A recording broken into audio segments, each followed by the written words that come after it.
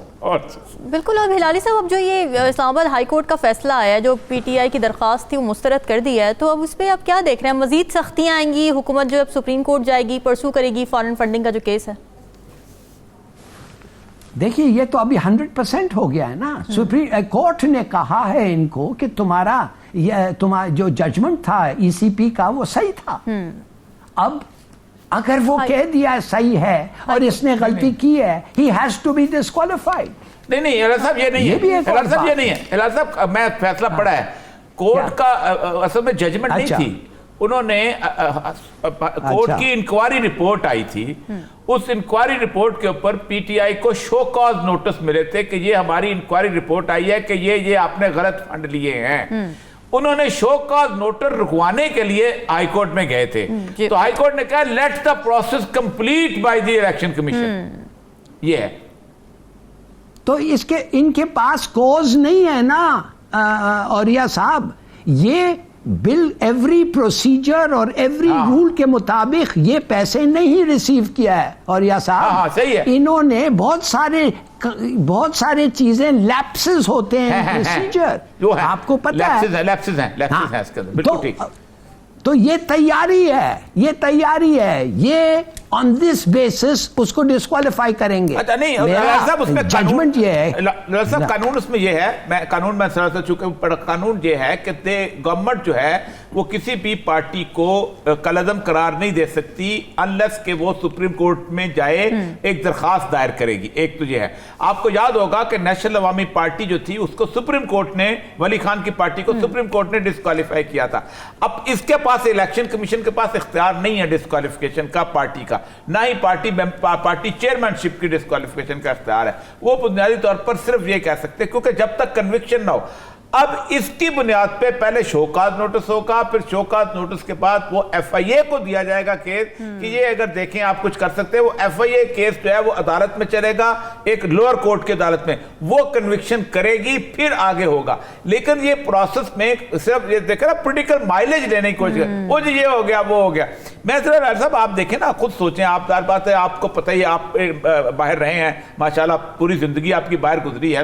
P T I کی ایک cloud ہے, وہ وہاں لوگوں کو ان کو فنڈ دیتے ہیں. پاکستان کی سیاسی پارٹیوں میں کبھی بھی یہ رجحان ہی نہیں تھا کہ انہوں نے کوئی اکاؤنٹس مینٹین کرنا ہے. That is the only political party جس نے, کیونکہ اس کے دار بات ہے انہوں نے فنڈ ریزر رکھے ہوئے تھے, پروفیشنل لوگ رکھے ہوئے تھے, وہ ایک کرتے تھے اور وہ ویب سائٹ پہ موجود ہوتے تھے. اصل مسئلہ یہ ہے کہ یہ آگے یہ جو کر رہے ہیں نا, اس کا اصل دیکھیں کہ اس کا نتیجہ کیا نکلے گا.